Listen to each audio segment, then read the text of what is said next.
Përshëndetje të nderuar miq, do të flasim për Kosovën, për situatën aktuale atje, për të ardhmen, por edhe për shqiptarinë në tërësi, për trevat tona. Sot kemi të ftuar zotin Vetur Zenuni, historian, aktivist, shkrimtar, i themelues veprimtar i LPK-s, por edhe themelues i UÇK-s. Jeton një nga themeluesit e UÇK-s, po. Një nga themeluesit e UÇK-s. Jeton mes Zvicrës dhe Kosovës, njohës mjaft e mirë i situatës politike, jo vetëm atje, por në të gjitha trevat tona. Zoti Zenuni, përshëndetje dhe faleminderit. Përshëndetje, mirë se u gjeta. Faleminderit ju. Do ta nisim nga situata aktuale në Prishtinë.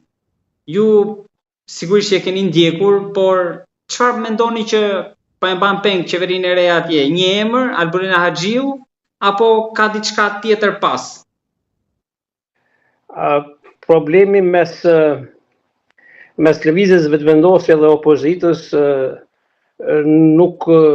as nuk fillon, as nuk përfundon me emra të përveçëm, madje as me Albin Kurtin, për shkak se lëvizja vetëvendosje ka lindur si reaksion i frustimit dhe i keqpërdorimeve të mëdha që kishin bërë partitë tani opozitare PDK dhe LDK, po edhe AK, në vitet pas shpalljes së pavarësisë, ku ata kishin bërë koalicione të ndryshme mes vete dhe kishin bërë keqpërdorime të mëdha me buxhetin e Kosovës, kishin bërë gabime të mëdha politike në raport me bisedime me Serbinë, duke filluar nga bisedimet e Vienës, kishin bërë lëshime të mëdha, kishin bërë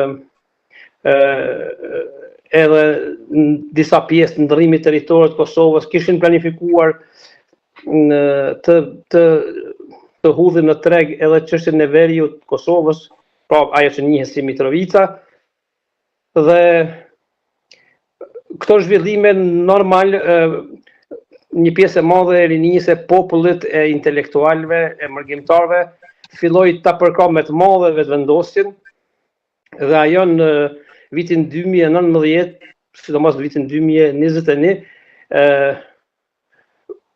u rrit si parti politike, u zhvillua mjaft shumë dhe arriti edhe ta marrë pushtetin.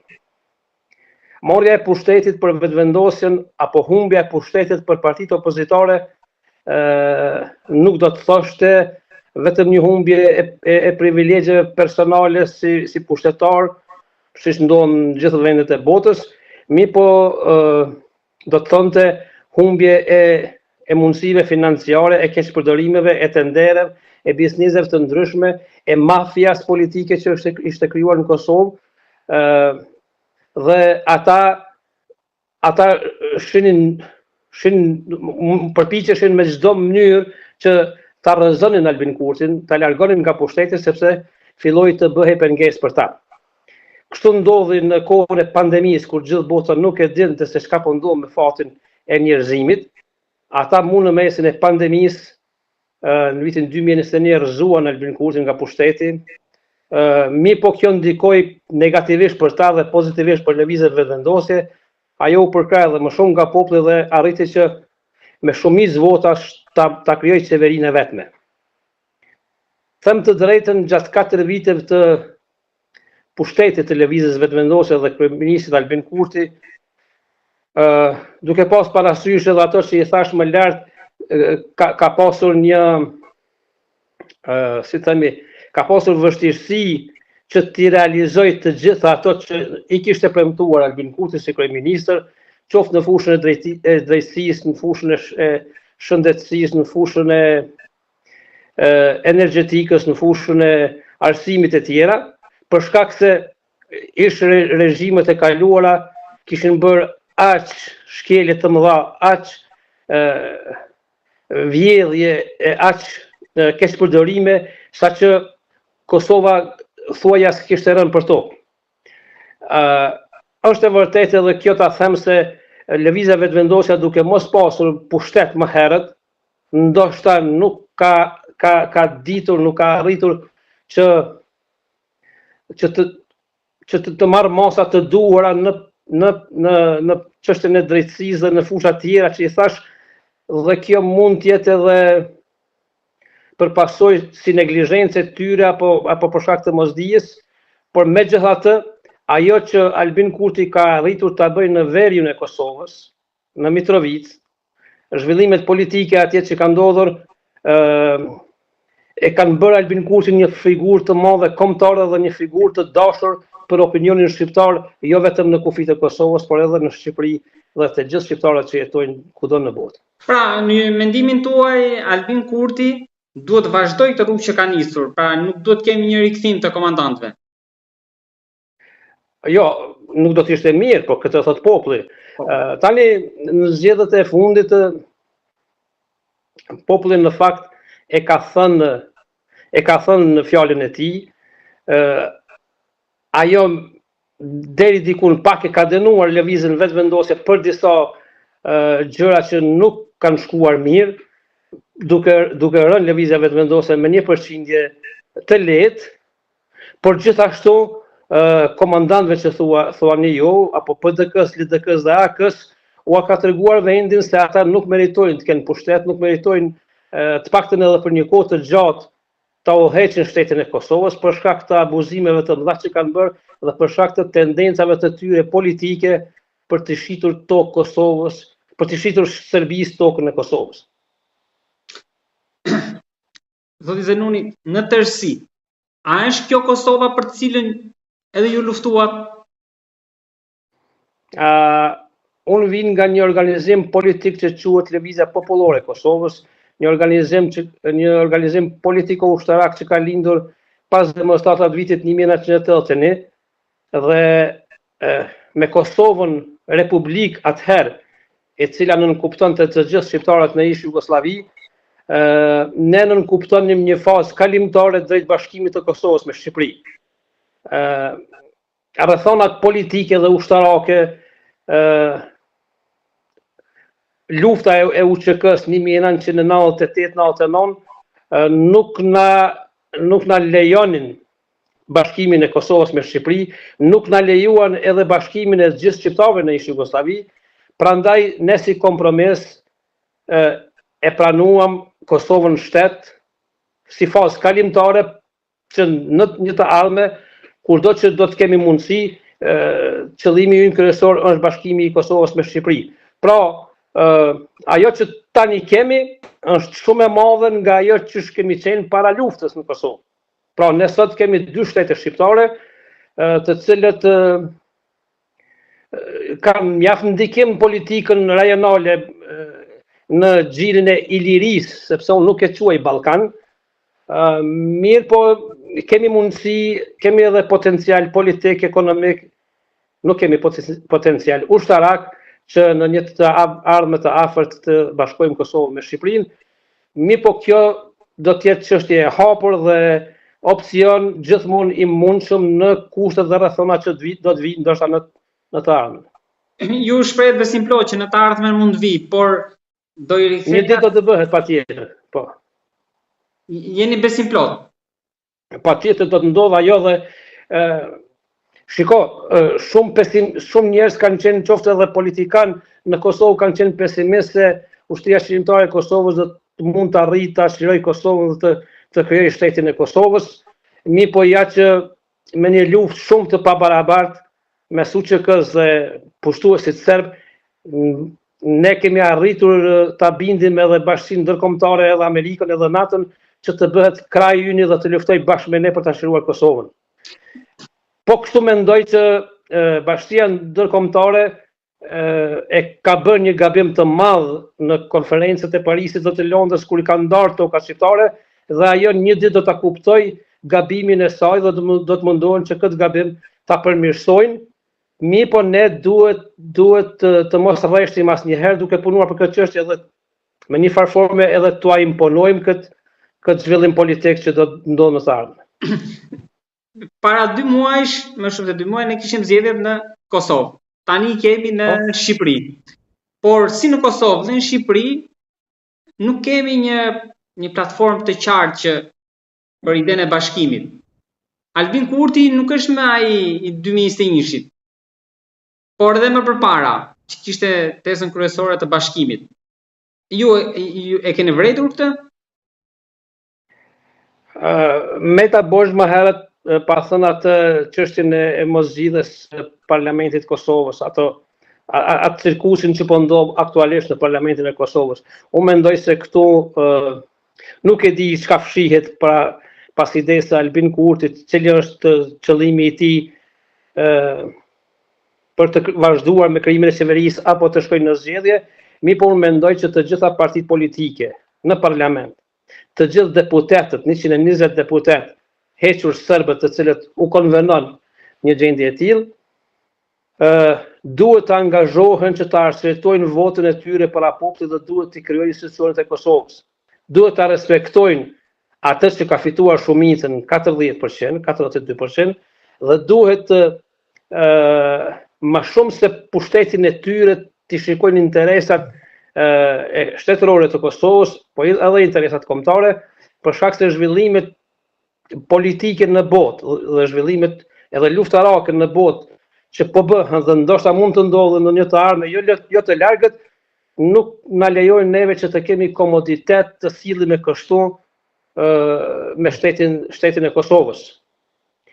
Unë mendoj që Albin Kurti nuk e ka harruar çështjen e bashkimit kombëtar, për shkak se Albin Kurti është një nacionalist i majt, i cili në programin e tij edhe personal, në idenë e tij edhe personale e ka çështjen e bashkimit kombëtar. Unë mendoj arsyeja që Albin Kurti momentalisht e ka hequr këtë çështje është për shkak se edhe ai e di, edhe ne e dim që momentalisht nuk është koha që ai projekt të realizohet. Por unë mendoj që Albin Kurti në takime të ndryshme duhet ta thotë atë që e ka pasur në plan më herët dhe duhet të informoj bashkëbiseduesit e tij ndërkombëtar që ne nuk e kemi harruar çështjen e bashkimit të Kosovës me Shqipërinë. Tek raportet Tiranë-Prishtinë, ju ku mendoni që kemi gabuar? Unë mendoj që Edi Rama është peng i Vučićit dhe i Hashim Thaqit. Ata, në fakt, kanë pasur një projekt për një Ballkan të hapur, i cila më shumë ishte një projekt i vjetër i ish Jugosllavisë që Shqipëria të bëhet Republike Shtate e Jugosllavisë, pa shqiptarët e Kosovës të cilët atëherë ishin të okupuar. Dhe fatmirësisht ai projekt ka dështuar, zhvillimet politike dhe gjeostrategjike kanë rrjedhur në atë formë që çështja e Ballkanit të hapur momentalisht llogaritet i dështuar. Hashim Thaqi është i arrestuar padrejtisht në gjykatën ndërkombëtare të Hagës. Vučići ka probleme të mëdha që 5 muaj nga fillimi i nëntorit të vitit kaluar, që 5 muaj rinia dhe studentët po dhe gjithë populli po protestojnë kundër regjimit të tij. Ka probleme mes rrugës të tij politike Moskë dhe USA ose Bashkimi Evropian. Dhe Vučići seriozisht kohët e fundit po përballet edhe me sigurinë e tij personale, pra nuk e ka të sigurt pushtetin se sa do t'i zgjas. Dhe këtu mendoj që viktim e këtyre zhvillimeve të mëhershme është qeveria e Kosovës, Albin Kurti, i cili u përball me një varg sulmesh të ulta nga kryeministri i Shqipërisë Edi Rama.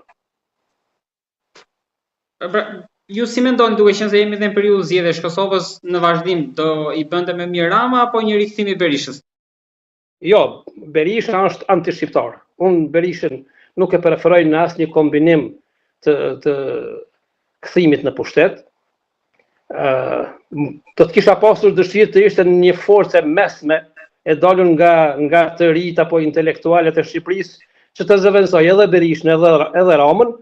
Mirë, po unë në këtë zgjedhje shoh fitues prapë Edi Ramën dhe ai pas fitores duhet të reflektoj pak më shumë të të afrohet me Prishtinën si vëllai i madh i yni, sepse ne kemi nevojë për ndihmën politike të Shqipërisë, por edhe kemi nevojë edhe për ndihmën ushtarake të Shqipërisë.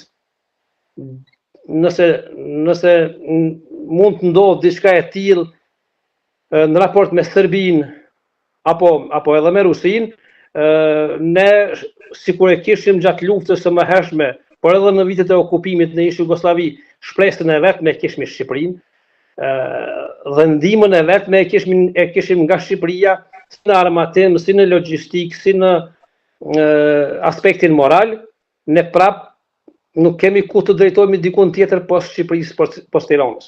E shikoni skenar real një rikthim pra në kufi të Serbisë, një ndërhyrje ushtarake?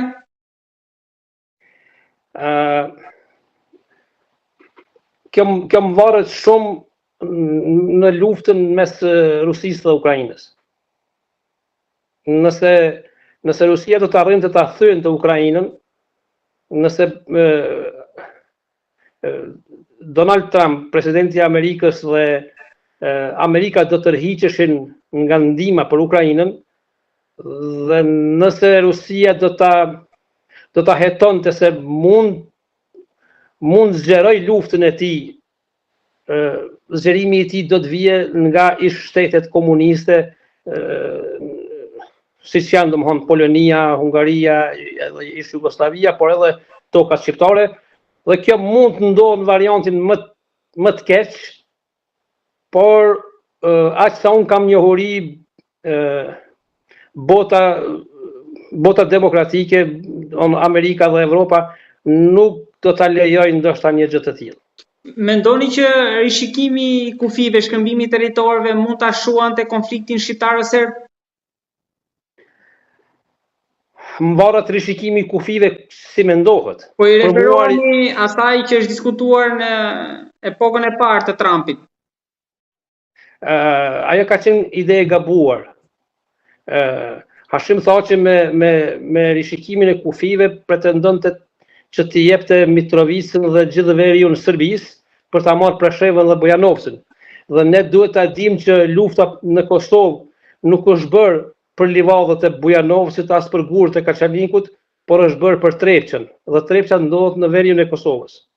Ne nuk kemi interes që për dy komuna siç është Presheva dhe Bujanovci t'ja japim pasurinë nëntoksore më të madhe që ka Shqipëria në përgjithësi. Pra, veri i Kosovës në asnjë formë nuk duhet të hyjë në pazaret politike të asnjë klase politike në Kosovë dhe as në Shqipëri. Dhe këtë Edi Rama duhet ta di shumë mirë. Besoj që unë mendoj që Edi Rama lëvizjet e tij politike që i bën në raport me Kosovën nuk i kanë nga padia, por i kanë nga interesat e tij personale me Vučićin. Tek raporti si jemi me aleatët, edhe në këto kohë luftrash që janë nga katërt anët, por në gjeopolitik, si është Shqipëria, Kosova, si është Shqiptaria në raport edhe me armiqtë e saj, sa lobimi i tyre vazhdon dhe i fuqishëm, por ne ku jemi? Zhvillimet gjeostrategjike nuk janë gjithmonë të njëjta, nuk janë statike, ata ndryshojnë varësisht prej rrethonave politike dhe gjeostrategjike në botë. Për neve si shqiptar të Kosovës ishte fat që gjatë viteve 98-99 në pushtet në Amerikë ishte Bill Clinton, familja Clinton, ishte zonja e madhe Madeleine Albright, ishin njerëz që ishin të interesuar të zgjidhin çështjen shqiptare në Ballkan, sidomos në Kosovë, dhe pavarësisht që në fillim UÇK-ja u quajt një organizatë terroriste, ato arritën ta kuptojnë se ne vërtet luftojmë për liri dhe nuk kemi asnjë lidhje me organizëm terrorist, dhe ata më në fund e përkrahën luftën tonë çlirimtare dhe ne u shëruam. Gjërat tani kanë ndryshuar për shkak se më shumë themi për shkak të luftës në Ukrainë mes Rusisë dhe Ukrainës.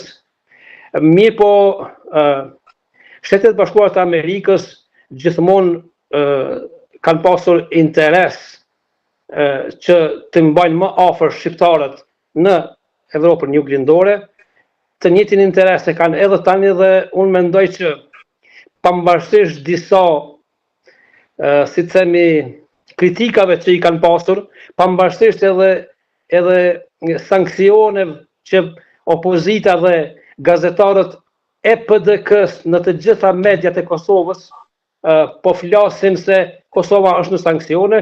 Po, Kosova është në sanksione për shkak se Albin Kurti nuk ka pranuar që t'ia jap Serbisë veriun. Nëse Albin Kurti pranon që Serbisë t'ia fal veriun, sanksionet do të hiqen.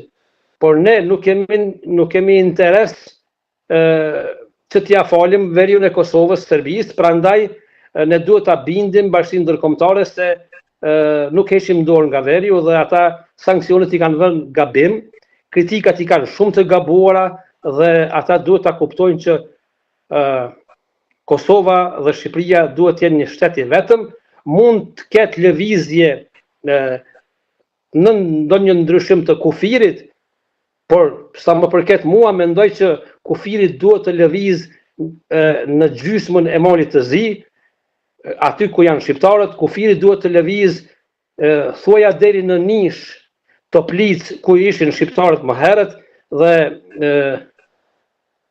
kufiri duhet të lëvizë apo më shkurt të themi duhet të ndahet duhet të ndahet Maqedonia sepse gjysma e shtetit të sotëm të Maqedonisë është tokë shqiptare. Po ashtu edhe qamëria në Greqi dhe nëse duan të lëvizin kufit, ne i kemi kufit tonë të mëhershëm dhe ne e dim hartën se si ka qenë më herët.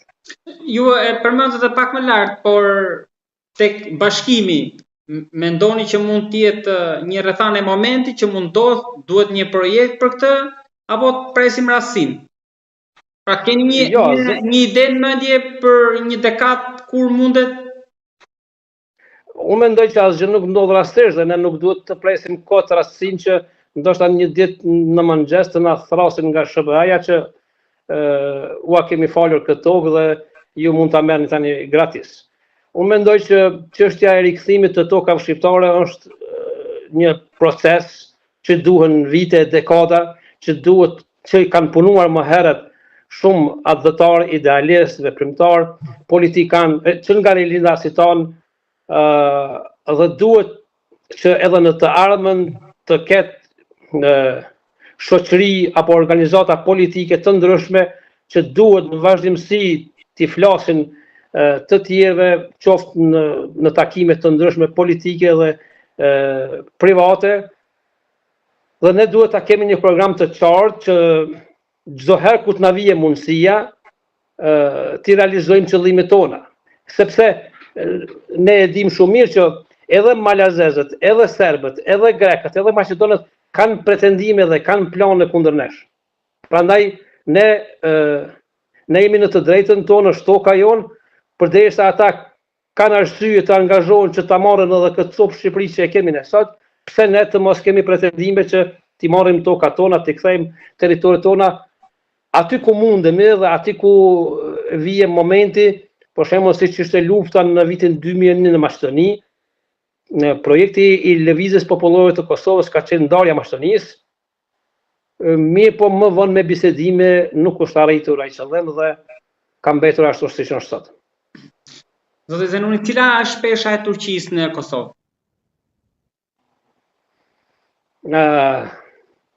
Turqia për mendimin tim ishte pushtuese, ka shumë faj në atë që sot tokat shqiptare janë të ndara në shumë shtete, ka shumë faj për shkak se për 500 vite e ka lodhur, e ka molisur kombin shqiptar me sulme, me lufta të ndryshme, me grabitje të ndryshme, me një zhvillim të dobët ekonomik, dhe në fund kur është tërhequr, për shkak se ja imponuan tërheqjen, ajo i la shqiptarët të vetmuar, pa shtet, gjitha shtetet e Ballkanit qysh në fillim të shekullit 19 kishin krijuar shtetet e tyre, qoftë me ndihmën e Rusisë, qoftë me ndihmën e Evropës, ndërsa ne shqiptarët duke mos pasur një aleat siç e kishin slavët Rusin, mbetëm në mëshirën e fatit dhe në mëshirën e kohës.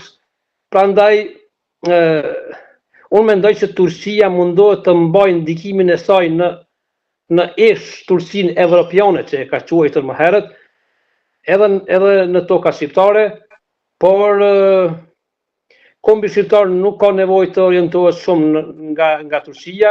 Ne kemi Bashkimin Evropian, kemi Evropën dhe Shtetet e Bashkuara të Amerikës. Atje ne duhet të kërkojmë zgjidhjen e çështjes sonë. Turqia nëse vërtet mundohet të na ndihmojë, duhet të filloj bisedimet me shtetet tona përreth, se si ka qenë më herët dhe pse Turqia i ka lënë toka shqiptare në gjendje të tillë të mjerueshme. Unë nuk pres diçka të madhe. E kuptova gabim apo është ideja që Turqia duhet na ndihmojë në bashkimin e trojeve? Jo të na ndihmojë, por duhet me një farë forme duhet të kërkoj falje kombit shqiptar për ata të këqija që i ka bërë dhe të ndikoj aty ku mundet të ndikoj që ne t'i rikthejmë tokat tona. Aty ku mundet të ndikoj? Po, nëse në një të ardhme politike mund të ndikoj, ne do ta kishim i pritur ndihmën e saj, por unë nuk pres shumë nga Turqia. Turqia më shumë ka pretendimet të rikthimit të perandorisë osmane të dikurshme, apo a shumë të duket se është ajo që ishte më herët, por nuk pres shumë nga ndonjë ndihmë të veçantë nga Turqia. Prisni që ndikimi të rritet duke qenë se kemi një zbehje të rolit të SBA-s në këtë mandatin e dytë të Trumpit? Është pak i çuditshëm ky reagimi i Trumpit në përgjithësi në ngjarjet në botë.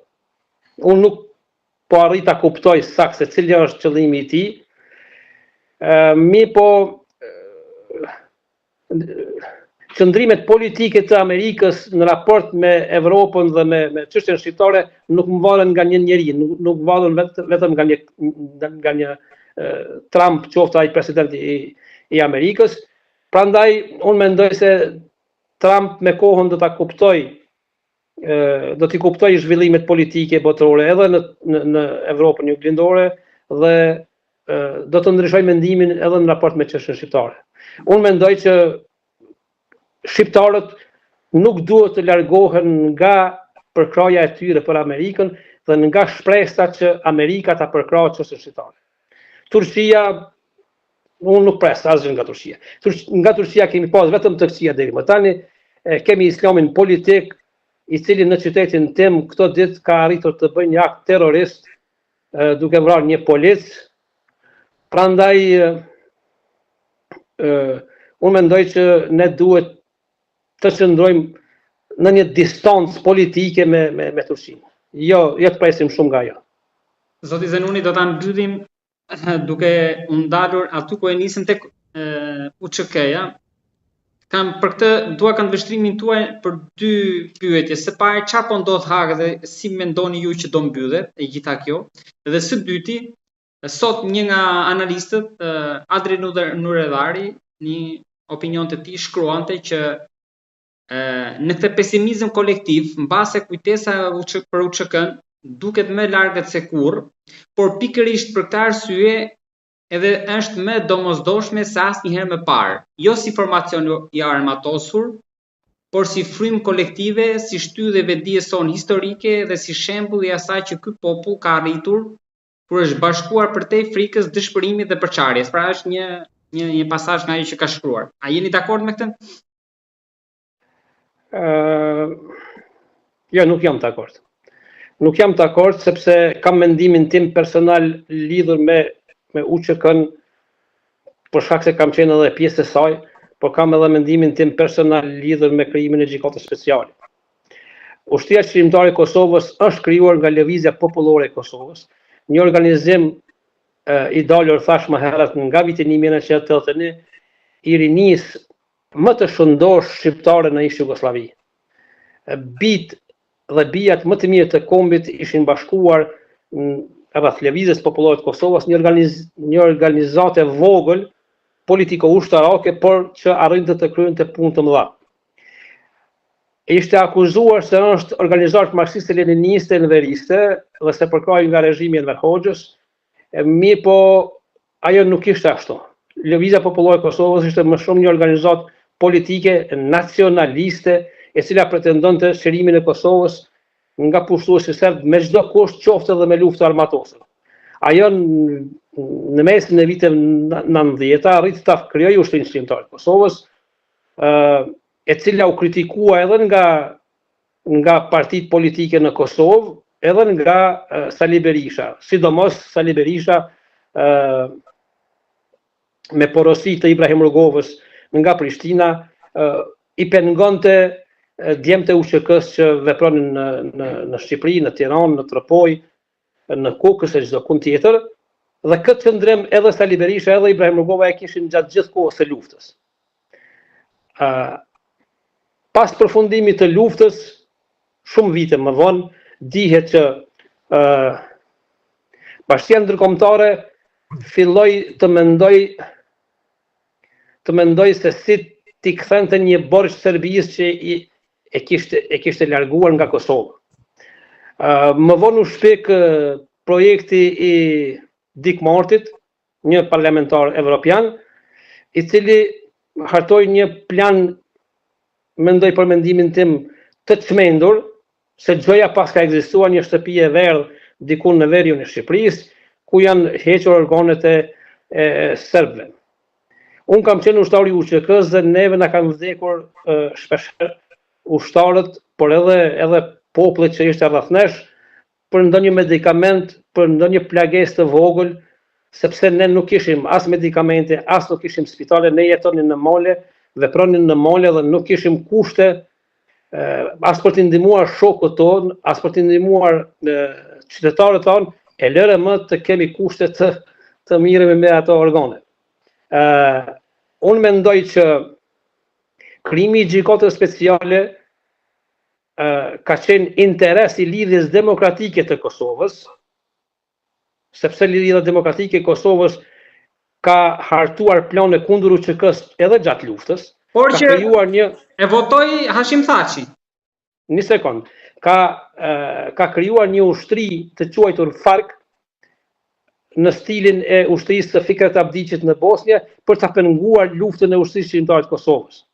Dhe pas luftës, PDK-ja bashkë me LDK-n për interesat e tyre arritën të bëjnë disa herë qeverinë e përbashkët, të bëjnë koalicione të ndryshme, dhe është e çuditshme se si ka guxuar vetëm të mendoj PDK-ja e Hashim Thaçit për krijimin e gjykatës speciale. Për shkak se krijimi i gjykatës speciale kundër UÇK-s në asnjë variant nuk kishte interes kombëtar e as interes për të mbrojtur Ushtrinë Shqiptare të Kosovës. Ajo dihej se po krijoi një ushtri kundër luftës së Ushtrisë Shqiptare të Kosovës, kundër shqiptarëve të Kosovës, dhe votimin nga ana e PDK-s dhe e LDK-s për gjykatën speciale vërtet ishte një tradhti kombëtare për mendimin tim. Sot Zenoni, thoni dhe diçka, ju lutem, në 30 vitet e fundit, kush ka qenë gabimi më i madh që kemi bërë si shqiptari? 30 vitet e fundit? Po të marrë vetëm vitet e fundit, në 3 dekadat e fundit, gabimi më i madh që kemi bërë? Gabimi më i madh është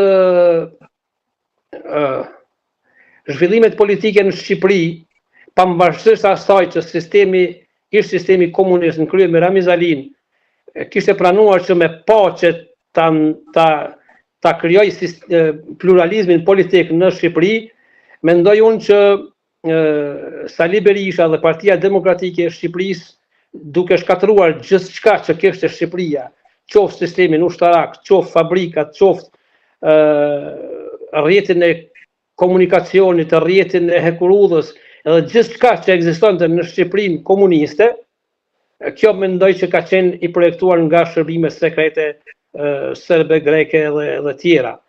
Dhe kjo ka qenë gabim i madh në Shqipëri. Do duhet ti merrnim ato siç ishin ashtu, të krijohen partitë politike, të fitohej pushtetin nga Partia Demokratike dhe të zhvillohej Shqipëria, jo të shkatërrohej. Unë nuk e kuptoj pse kanë pasur nevojë shqiptarët e Shqipërisë ta shkatërrojnë shtetin e tyre për ta marrë pushtetin. Ky ka qenë gabimi i madh. Gabimi i dytë i madh ka qenë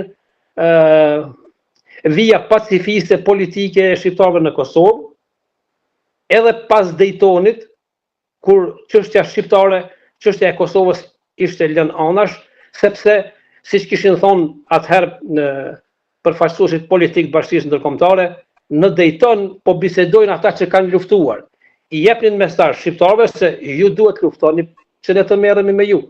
Dhe Rugova vazhdonte me konferencat e tij për shtyp, vazhdonte ta ironizonte çështjen e Kosovës, shihte ëndra se mund të qirohet Kosova me fjalë dhe me konferenca shtypi, por edhe kur filloi lufta armatosur,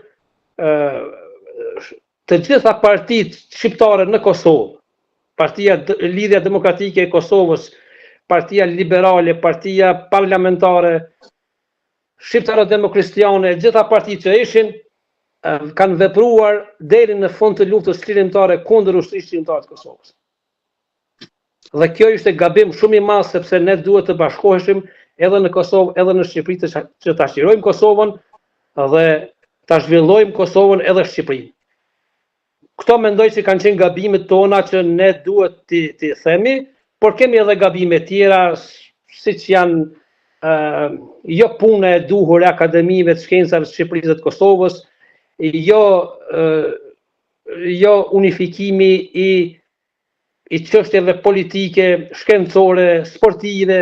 Për shembull, njëra nga dështimet tona është krijimi i Federatës së Kosovës apo Kombëtarës së Kosovës, siç i thon, sepse ne nuk kemi pasur nevojë, ne jemi një kombë, ne duhet ta kemi një kombëtare. Kosova nuk ka kombëtare. Far kombit i ekipi futbollistik i Kosovës, cilit kombi takon? Kombëtarja e Kosovës, e cilit komb kosovar nuk ka dhe nuk do të ketë kurrë. Kombi kosovar, edhe vetë termi Kosovë është term slav që duhet të ndrohet. Dhe këto gjëra ne duhet të arrijmë t'i kuptojmë dhe dal nga dal, pasi të konsolidohet. Ata që flasin për një komb të Kosovës janë të sponsorizuar. Ka edhe të sponsorizuar, por më shumë ka ish nostalgjik jugoslav të cilët ish Jugosllavinë e tyre mundohen ta shohin tek shteti i Kosovës, tek kombi i Kosovës, sepse ata për 50 vite e kanë sharë Shqipërinë. Jo Enver Hoxhën, por e kanë sharë Shqipërinë për shkak se propaganda e Jugosllavisë ishte që në çdo ditë në programe televizive, radiot, gazetat, rilindja siç ishte, në shkolla, në libra, në gjithkund të shahej Shqipëria, të fyhej Shqipëria, të etiketohej gjithçka shqiptare që ekziston në Shqipëri. Dhe këta njerëz që janë rritur në atë regjim, që i ka përkrahur ai regjim, që i ka shkolluar ai regjim, siç është Nejmedin Spahiu, i cili ishte kryetari i rinisë socialiste të gjithë Jugosllavisë, dhe në atë kohë të arrijet të kishte një post kaq të madh, do duhet të ishte jo vetëm udbash, por edhe bir dhe nip udbashi. Prandaj kjo kategori e Nejmedin Spahiu, e Halil Matoshit, e këtyre gazetarëve tani të ri që janë që Baton Haxhiut, në fakt ta them, të cilin fatkeqësisht Edi Rama po e ma afër në Tiranë, këta janë njerëz të ish regjimit të Jugosllavisë, njerëz të UDB-s dhe njerëz të shërbimeve sekrete antishqiptare. Unë të falenderoj shumë për bisedën, jam shumë i njohës për kohën dhe për analizën dhe për gjitha çështjet që trajtuam. Shpresoj që të kemi mundësinë që të flasim sërish në të ardhmen. Unë duhet të them edhe diçka në fund. Këto ditë një ish i liruar nga gjykata e Hagës, Nasim Haradinaj, ka filluar një lëvizje bashkë me disa bashkëluftar për të sensibilizuar çështjen e të arrestuarve shqiptar të UÇK-s në Hagë. Unë mendoj se ne si komb, edhe në Shqipëri edhe në Kosovë, si media, duhet ta përkrahim këtë nismë për shkak se gjykata speciale është krijuar padrejtësisht. Ushtria çlirimtare e Kosovës është ushtria më e suksesshme çlirimtare në atë periudhë kur kishte funksionuar në botë, siç është vlerësuar edhe nga të tjerët, ishte edhe aleat e SBA-s. Prandaj ajo nuk ka bërë. Në qoftë se në 30 vitet e fundit kishin bërë shumë gabime, nëse do të flasim për një të mirë të madhe është UÇK-ja. UÇK-ja është trumbullar i luftës apo i luftrave 100 vjeçare të shqiptarëve në të gjitha trojet e tyre për shqirim dhe bashkim kombëtar. Atë që nuk ka mundur të arrijë lëvizja kaqake, atë që nuk ka mund të arrijë Ushtria Nacionale Shqiptare e Shqipërisë, atë që nuk ka mund të arrijë asnjë lëvizje ilegale në Kosovë, ka arritur lëvizja popullore e Kosovës në krye me Ushtrinë Shqiptare të Kosovës dhe ne kemi shiruar Kosovën. Prandaj, të arrestosh sot dikend nga UÇK-ja, qoftë edhe një ushtar më të thjeshtë, se ka bërë krime, kjo ka vetëm motive politike dhe antishqiptare dhe asesi nuk mund të jetë reale dhe e vërtetë. Prandaj, ata njerëz duhet të lirohen sa më shpejt, duhet të kthehen familjeve të tyre dhe punëve të tyre që mund t'i kenë në të ardhmen, projekte të tyre, por të ketë të burgosur dhe të ketë një gjykatë antishqiptare, siç është ajo e Hagës, vërtet nuk i bën nder as atyre që e kanë idejuar e as Evropës demokratike, e cila propagandon për demokraci, por në fakt po bën padrejtësinë më të madhe të shekullit 21. Zoti Zanuni, të falenderoj shumë për bisedën. Faleminderit edhe juve.